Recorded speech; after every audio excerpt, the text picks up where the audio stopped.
Dear students अॼु हिन video जे अंदरि असां डिस्कस कंदासीं सेल्यूलोज़ ऐं हुन खां पोइ फर्दर असां वटि टाइम बचियो त काइटिन खे बि डिस्कस कंदासीं। त सेल्यूलोज़ जे बारे में सभ खां पहिरीं आहे मोस्ट अबंडेंट इन नेचर। असांखे नेचर में सभ खां घणो जेको कार्बोहाइड्रेट मिलंदो आहे उहो सेल्यूलोज़ अथव। सही आहे, main component of cell wall of plants and algae. असां हिन खां जेको हुन खां पहिरियां लेक्चर थियो जंहिंमें पॉलीसेकेराइड्स खे ज़िक्र कयोसीं, त उन जे अंदरि असां पढ़ियो त सेल वॉल ऑफ प्लांट्स में त मिलंदो आहे, हिकिड़ी ॿी ऐड करे छॾियोसि एल्गी में मिलंदो आहे। एल्गी जी सेल वॉल ऐं प्लांट जी सेल वॉल जेका हूंदी आहे उहा सेल्यूलोज़ जी ठहियलु हूंदी आहे। इंसोल्यूबल हूंदो आहे वाटर में, पाणी में ॻरी नथो सघे, इहा पॉइंट आहे। Made up of small glucose units only in straight chain.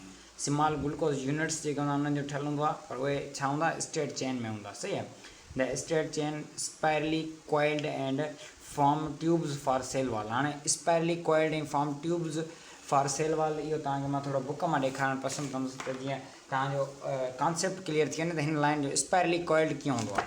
Spirally coiled हीअ ॾिसो ऐं ॾिसो पिया न त हीअ कीअं आहे सिस्टम। हाणे ॾिसो हिन तस्वीर ते गौर कयो तव्हां, ओ हीअ तस्वीर त स्पायरली कॉइल्ड हिनखे चइबो आहे। हिकिड़ीअ जे मथां ॿीअ जे मथां। हाणे हूंदा सभु ग्लूकोज़, पर ग्लूकोज़ जी अलॻि तरतीब रखी वई आहे जंहिंजे बेस ते जेको आहे सो हीअ माना ठाहियो वियो आहे। सभ खां पहिरीं हूंदा आहिनि सेल्यूलोज़ फाइबर, वॾा धागा सेल्यूलोज़ जा। सही आहे। उन खां पोइ माइक्रो फाइबर, उन खां पोइ ग्लूकोज़ मालिक्यूल्स आहिनि। हाणे ग्लूकोज़ मालिक्यूल्स जेके हूंदा पाण मिली करे माइक्रो फाइब्रिल्स ठाहींदा। माइक्रो फाइब्रिल्स हूंदा उहे मिली करे पोइ सेल्यूलोज़ फाइबर ठाहींदा हिकिड़ो, पोइ वरी फाइबर्स मिली करे खोड़ सारा वरी सेल्यूलोज़ जेको सेल वॉल ठाहींदा आहिनि। सही आहे। सेल वॉल ईअं ठहंदी आहे। बाक़ी हीअ जेके आहिनि जेको आहे सो स्ट्रक्चर आहे सेल्यूलोज़ जी, उहा माना हीअ आहे छा, हीअ हिकिड़ो मिनट, हे आहे छा। हाणे हीअ बि ग्लूकोज़ मालिक्यूल आहे, हीअ बि ग्लूकोज़ मालिक्यूल आहे, हीअ बि ग्लूकोज़ मालिक्यूल आहे, पर तरतीब अहिड़ी सां रखियल आहिनि। सही आहे। जो हिननि खे हाणे जेका हिननि जी आहे न स्ट्रक्चर, हिनखे असां चवंदा आहियूं बीटा ग्लूकोज़। सही आहे। स्ट्रक्चर तव्हांजे साम्हूं लॻी पई आहे, छो जो हिन जो जेको OH हूंदो आहे उहो माना मथे हूंदो आहे ऐं H हेठि हूंदो आहे। इन जे करे हीअ छा चवंदो आहे, बीटा ग्लूकोज़। सही आहे। जीअं तव्हां ॾिसी सघो था हिते OH मथे आहे। सही आहे। हीअ OH मथे आहे, तव्हांखे ॾिसण में ईंदो हूंदो आहे। हीअ OH ॾिसो मथे आहे, त हिन करे बीटा 1,4 लिंकेज ठहंदी आहे हिन जे अंदरि। सही आहे। ऐं हूंदा सभु ग्लूकोज़ आहिनि, मिली करे छा ठाहींदा, माइक्रो फाइब्रिल्स, पोइ वरी सेल्यूलोज़ फाइबर ठहंदो, वॾी हिकिड़ी सेल वॉल, पोइ प्लांट सेल वॉल ठहंदी। ॾिसो जीअं थी ठही पई आहे। सही आहे। त इहो बि स्ट्रक्चर तव्हांखे सुठे नमूने क्लियर थी वई हूंदी ऐं हीअ पॉइंट बि क्लियर थी वई हूंदी। सही आहे। चए थो त can not digest by human. हाणे जेको सेल्यूलोज़ हूंदो आहे न उहो असां ह्यूमन नथा डाइजेस्ट करे सघूं। सही आहे।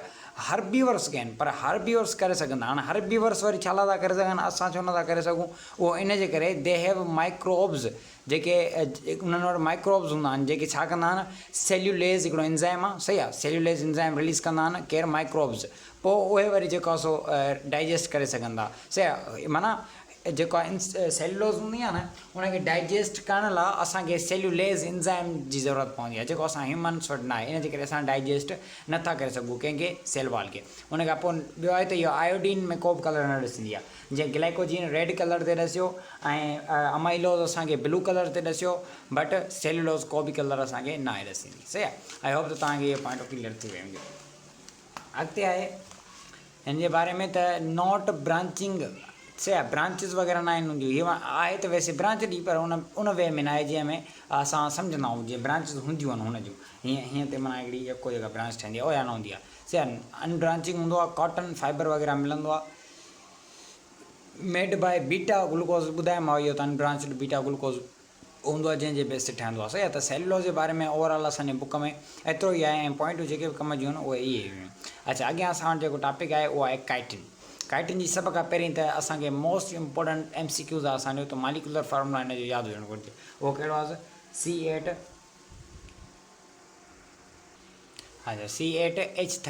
H13O5 ऐं N। सही आहे। C8 H13O5 ऐं N हूंदो। हिते N माना जेको आहे हीअ N, इहो नंबर खे थो शो करे, नंबर ऑफ काइटिन जी। सही आहे। बहरहाल हिते हिन जो मक़सदु छा आहे, N एसिटाइल ग्लूकोज़। सही आहे। हीअ थो आहे लॉन्ग चेन हूंदो पॉलीमर जी, उन में असां वटि N एसिटाइल ग्लूकोज़ हिकिड़ो ऐड कंदा आहियूं। ॿियो हिकिड़ो आहे सही अमाइनो ग्रुप, उनखे ऐड कंदा आहियूं। सही आहे। त हीअ स्ट्रक्चर आहे साॻी ग्लूकोज़, हीअ बि ग्लूकोज़ अथव, हीअ बि ग्लूकोज़, वटि फ़र्क़ु छा आहे हिते असां हिन में ॾिसो, हिते तव्हां जेके ॾिसो न NH group, N acetyl amine एड आहे हिन में, उहो हिते हिन जॻह ते N एसिटाइल अमाइन एड आहे। बाक़ी ॿियो हिन में को बि डिफरेंट न आहे। काइटिन जी स्ट्रक्चर साॻी आहे जीअं ॿियनि जी हूंदी आहे। H2O साॻियो रिलीज़ थो थिए, बाइंडिंग साॻी थींदी हर शइ हवाले सां, हर सभु कुझु ॿियो साॻियो आहे। बसि हिन में हिकिड़ो अमाइन हिकिड़ी ॿियो हिकिड़ो एड थो थिए जंहिंखे असां चवंदा एन एसिटाइल ग्लूकोज़ामीन हिते ग्लूकोज़ ख़ाली करे ग्लूकोज़ामीन थींदो सही आहे। हीअ हिते लॻियल हूंदो आहे अटैच हूंदो आहे हीअ ग्रुप, बाक़ी ॿियो साॻियो हूंदो आहे सॼो। अॻिते अचो चए थो त स्ट्रक्चर सिमिलर टू सेल्यूलोज़, हिन जी जेका स्ट्रक्चर हूंदी आहे बिल्कुलु सिमिलर हूंदी आहे सेल्यूलोज़ जा। हुन में छाजे करे सिमिलर हूंदी आहे, छो जो हिन जी जेका लिंकेज आहे उहा बीटा लिंकेज हूंदी आहे, बीटा 1,4 ऐं मॉडिफाइड पॉलीसेक्राइड आहे, कंटेन कंदो आहे हिन मॉडिफाइड फॉर्म ऑफ पॉलीसेक्राइड सही आहे। ॿियनि पॉलीसेक्राइड में कंहिं में बि असांखे छा नथो मिले, एन एसिटाइलमीन नथो मिले। होमो जी ॻाल्हि पियो कयां, हेटेरोजीन आहे, हेटेरो में तव्हां चवंदो पेप्टाइड ग्लाइकोजन जो मिले थो, उन जो मिले थो बिल्कुलु, बट असांखे होमो पॉलीसेक्राइड में कॾहिं बि असांखे हिकिड़ो वाइद हीअ आहे जेको मॉडिफाइड फॉर्म आहे जंहिंमें असांखे एन ग्रुप मिले थो सही आहे। इंक्रीज़ हाइड्रोजन बॉन्डिंग ऐं इन जे करे हाइड्रोजन बॉन्डिंग इंक्रीज़ थींदी आहे जीअं तव्हां हिते ॾिसी सघो था सही आहे।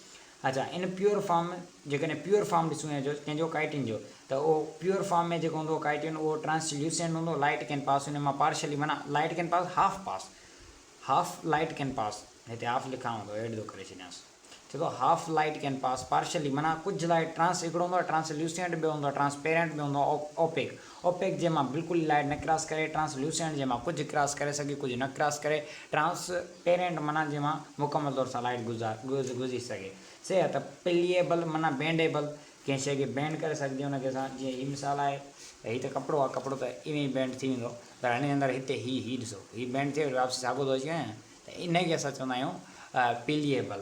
ऐं रेज़िलियंट माना पिलिएबल माना बेंड करणु, पर रेज़िलियंट माना जेको बेंड तव्हां कयो आहे उहो वापसि अची वञे त उहो रेज़िलियंट चवराईंदो सही आहे। टफ इन अर्थ्रोपोड्स इंसेक्ट, अर्थ्रोपोड्स हिकिड़े क़िस्म जा इंसेक्ट आहिनि, हुन में मौजूदु हूंदो आहे ऑलवेज़ इन मॉडिफाइड फॉर्म, हमेशह मॉडिफाइड फॉर्म में हूंदो, छाजे करे इहो मॉडिफाइड छा लाइ चवरायूं, छो जो एन कंटेन थो करे, इन जे करे ऑलवेज़ इन मॉडिफाइड थी वियो। प्रोटेनियस मैट्रिक्स, प्रोटेनियस यानी प्रोटीन जो मादो, प्रोटीनियस प्रोटीन सां भरपूर मैट्रिक्स हूंदो, मादो हूंदो इन एक्ज़ोस्केलेटन ऑफ इंसेक्ट। हाणे इंसेक्ट जेका हूंदा आहिनि उनजो एक्ज़ोस्केलेटन जेको हूंदो आहे, ॿाहिरियों स्केलेटन, ॿाहिरियों जेको पर्दो, जीअं कुमी हूंदी आहे, कुमी इंसेक्ट त न आहे बहरहाल, माना अहिड़ा ॿिया जीत हूंदा आहिनि जो ॿाहिरां हिकिड़ो स्केलेटन हूंदो आहे उनखे टफ स्केलेटन, उहो जेको हूंदो आहे उहो एक्ज़ोस्केलेटन चवराईंदो आहे इंसेक्ट जे अंदरि। उन में हिकिड़ो मैट्रिक्स हूंदो आहे जंहिंखे प्रोटीनियस मैट्रिक्स चवंदा आहियूं, जेको हूंदो आहे काइटिन जो सही आहे। विथ कैल्शियम कार्बोनेट इन शेल्स ऑफ मोलिस्कस हिकिड़ा जानवर हूंदा आहिनि जीअं ऑक्टोपस थी वियो सही आहे, उन जे अंदरि खोपा जेके हूंदा आहिनि उहे कैल्शियम कार्बोनेट हूंदो आहे उन्हनि में,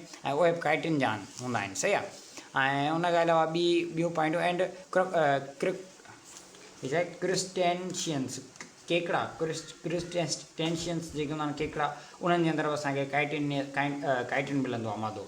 composed material in harder and stiffer than pure chitin, जेको प्योर काइटिन हूंदो आहे न उहो हीअ जेको काइटिन हिकिड़ो अनप्योर जेको काइटिन हूंदो आहे उहो हार्डर ऐं सिल्फर हूंदो आहे प्योर काइटिन खां सही आहे। इहा ॻाल्हि यादि थो करे आख़िरी।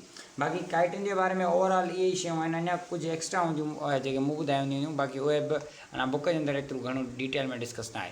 बाक़ी काइटिन जे बारे में इहो स्टिल का क्यूरिया क्वेश्चन आहे, तव्हां कमेंट करे सघो था। तव्हां वटि हिते जेको पाए क्रिएटिन प्रोटीन चए थो functionally it is comparable to creatine protein. हाणे हीअ जेको काइटिन न क्रिएटिन प्रोटीन सां ई मोस्ट ऑफ द टाइम तालुक़ु रखे थो, उन वांगुरु ई कमु थो करे सही आहे। त इन जे करे प्रोटीनियस में हिनखे चवंदा आहियूं, प्रोटीनियस मैट्रिक्स वांगुरु कमु कंदो आहे इन जे करे सही आहे। बाक़ी काइटिन जे बारे में ओवरऑल इहो जेको तव्हांखे ॿुधायो स्टिल का क्यूरिया क्वेश्चन आहे, त बायो में व्हाट्सअप जो नंबर अथव, उते राब्तो करे सघो था। बाक़ी इहो असांजो कार्बोहाइड्रेट हिते ख़तमु थो थिए, ऐं ओवरऑल जेको बि हुयो कार्बोहाइड्रेट जे बारे में सॼो मूं क्रिस्टल क्लियर कयो आहे। बाक़ी मिलंदासीं नेक्स्ट वीडियो में वरी प्रोटीन सां गॾु, उन खां पहिरीं हिकिड़ो आइसोमर्स वारो टॉपिक आहे उहो इंशाल्लाह जल्द उहो बि ठाहींदासीं। बहरहाल अॻियां जेके टॉपिक हूंदा वरी उन्हनि ते वीडियो ठाहींदासीं। तंहिं वक़्तु लाइ ख़ुदा हाफ़िज़। बाक़ी हिन मां को क्वेश्चन हुजे तव्हां कमेंट करे सघो था, ठीकु आहे।